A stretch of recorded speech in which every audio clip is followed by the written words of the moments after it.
अस्सलाम वालेकुम वरहमतुल्लाहि वबरकातुहू। तमाम व्यूवर्स का इस वीडियो के अंदर तहे दिल से इस्तकबाल करता हूँ। जिस तरह कि हमारा पार्ट नंबर 8 है अमलियात कोर्स का, और इसके अंदर हम कुछ जलाली और जमाली परहेज़ के बारे में बात करेंगे। सबसे पहले तो बात करेंगे कि जलाली और जमाली परहेज़ तर्क हैवानात क्यों ज़रूरी है। दूसरा ये कि आप जलाली और जमाली परहेज़ के अंदर क्या क्या चीज़ें ज़रूरी है और किस किस चीज़ों को आपको छोड़ देना है। तीसरी बात ये करेंगे कि किस तरह आपको पता चलेगा कि फ़ला अमल के अंदर जलाली परहेज़ है या फ़ला अमल जलाली है या जमाली है, किस तरह आपको पता चलेगा, तो उसका भी तरीक़ा इंशाल्लाह इस वीडियो के अंदर बताऊंगा। तो अगर आपने हमारे चैनल को सब्सक्राइब नहीं किया तो कर लें, और अगर आपको वीडियो अच्छा लगे तो लाइक के बटन को ज़रूर दबा दें। तो आज के इस वीडियो के अंदर हम लोग बात करने वाले हैं तर्क हैवानात। सबसे पहले समझ लीजिए हमारे लिए क्या ज़रूरी है। आप जब अपनी हिस्ट्री को देखेंगे, तो इस्लाम की तारीख को देखेंगे, तो उनके अंदर भी सहाबा किराम की ज़ात थी, औलिया किराम की ज़ात थी, लेकिन क्या उन्होंने कभी तर्क जलाली या तर्क जमाली किया था।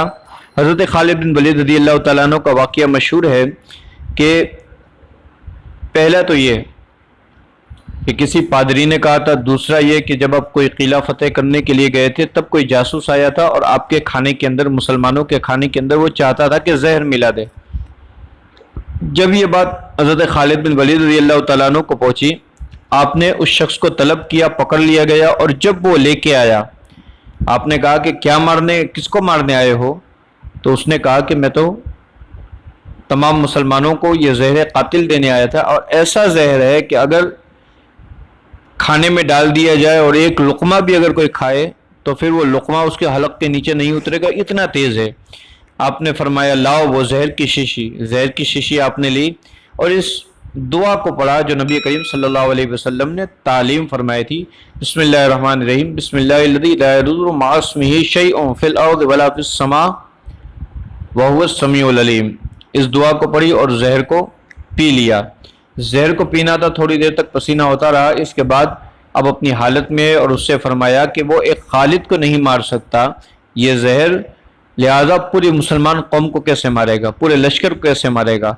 लिहाजा वो वहाँ से गया और इसी पर गालिबन आपकी फतेह भी हो गई। तो क्या हज़रत खालिद बिन वलीद ने कभी तर्क हैवानात किया था, जलाली और जमाली परहेज़ को किया था।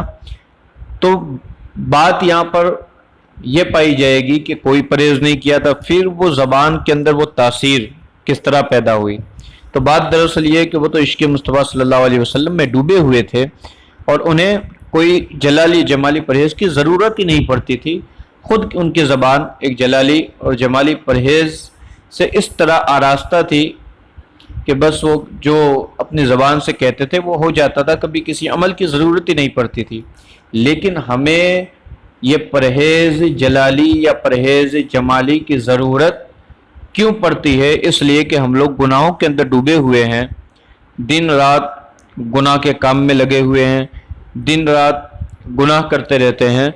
तो इस वजह से हमें ज़रूरत है कि जलाली परहेज़ भी करना पड़ता है और जमाली परहेज़ भी करना पड़ता है, तब जाके अमल के अंदर तासीरात पैदा होती है। और जब तासीर पैदा होगी तो इसके बाद वो अमल कामयाब व कामरान होगा, दिल के अंदर रूहानियत पैदा होगी, दिल के अंदर नूरानियत पैदा होगी। तो इसीलिए जलाली और जमाली परहेज़ आमिलीन हजरात ने रखा, ताकि जो अमल करने वाला है वो अमल करने से पहले जब इन बात पर गौर करेगा तो इंशाअल्लाह फिर उसको कामयाबी मिलेगी और रूहानियत भी मिलेगी। और दूसरी बात ये भी समझ लीजिए, अगर कोई जलाली और जमाली परहेज़ के अंदर अगर अपने वक्त को सर्व करता है, ऐसे ही कर लेता है, तो उसको कोई अमल करने की ज़रूरत ही नहीं पड़ती, बस वो ज़बान से जो कहता है अल्लाह तबारक व तआला वो कर देता है, अगर कोई बंदा दिल से कर ले।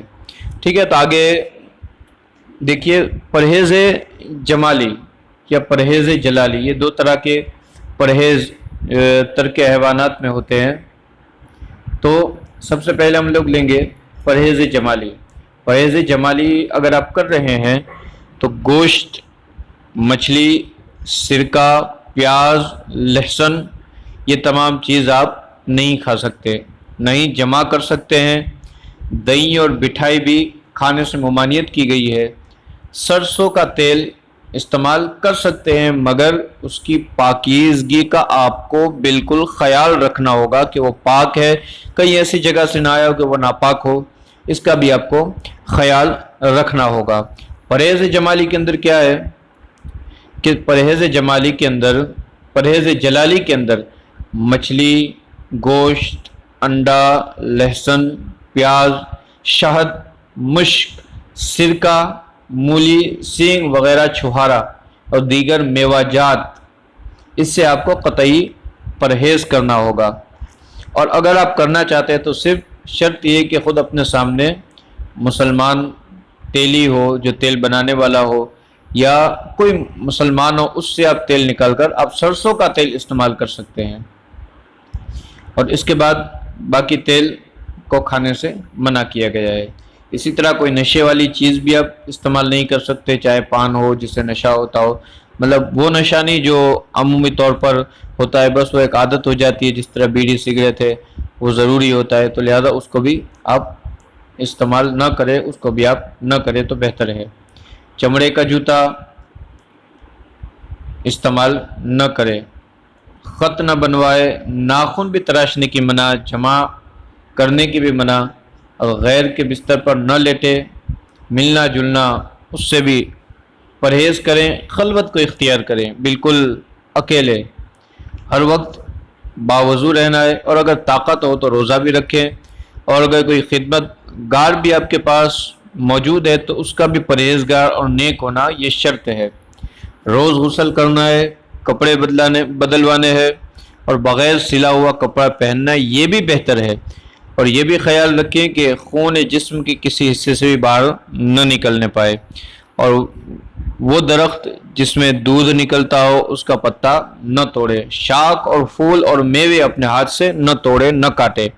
البتہ بال جن کا تراشا ہوا سنت ہے، مثل لب وغیرہ جنتا کا تراشنا سنت ہے، اور باقی ان بالوں کو کاٹ سکتے، دوسرے بالوں کو نہیں کاٹ سکتے۔ تو یہ کچھ پرہیز، لہذا اس میں جتنے پرہیز کیے جائے وہ کم ہے، جتنا آپ پرہیز کرتے جائیں گے آپ کے عملیات کے اندر اور بھی زیادہ برکتیں حاصل ہوگی۔ دوسری بات یہ کہ آپ کس طرح معلوم کریں گے کہ کون سا عمل جلالی ہے، کون سا عمل جلالی ہے؟ تو سب سے پہلے آپ کو حرف کو سمجھنا پڑے گا کہ کچھ عمل جلالی ہوتے ہیں، کچھ حرف جلالی ہوتے ہیں، کچھ حرف جمالی ہوتے ہیں، اور ان کی لسٹ ابھی میں آپ کے سامنے دکھاتا ہوں کہ کون سی حرف جلالی ہے اور کون سی حرف جمالی ہے۔ آپ کو اسکرین پر نظر آ رہا ہوگا کہ جلالی حروف ہے الف، ہا، تو، میم، فا، شین، ذال، با، واو، یہ جلالی حروف ہے۔ جمالی حروف ہے دال، ہا، لام، عین، را، خا، نون، غین اور یا، اور مشترک حروف ہے، یعنی نہ جلالی ہے نہ جمالی ہے، جیم، کاف، سین، قاف، تا، صاد، ضاد، ثا، زا۔ اب آپ کو کیسے پتا چلے گا کہ کون سا عمل جلالی ہے کون سا عمل جمالی؟ تو ذرا وہ بھی آپ ملاحظہ فرمائیے۔ مثال کے طور پر کسی کو عمل کرنا ہے سمیع کا، تو سب سے پہلے دیکھا جائے گا، تینوں حروف کو الگ الگ کر لیں، سین، میم، یا اور عین۔ جب سین کو دیکھیں گے تو وہ نہ جلالی ہے نہ جمالی، وہ ہے مشترک۔ پھر میم کو دیکھیں گے تو یہ جلالی حرف ہے۔ پھر یا کو دیکھیں گے، یہ جمالی حرف ہے، اور عین بھی جمالی حرف ہے۔ تو زیادہ جمالی حروف ہمیں نظر آئے تو پتہ چلا کہ یہ جلالی نہیں بلکہ جمالی عمل ہے۔ لہذا اسی طریقے سے آپ اپنے اسموں کی اپنے نام سے یا کسی آیت سے یا کسی اسم سے کسی بھی طریقے سے آپ معلوم کر سکتے ہیں کہ جلالی کون سے جمالی کون سے ہیں۔ تو امید ہے آپ کو یہ ویڈیو پسند آئی ہوگی، دعا میں یاد رکھیے، انشاءاللہ جلدی اگلے ویڈیو کے اندر ملیں گے اور کچھ اور مختلف چیزیں سیکھیں گے انشاءاللہ۔ السلام علیکم ورحمۃ اللہ۔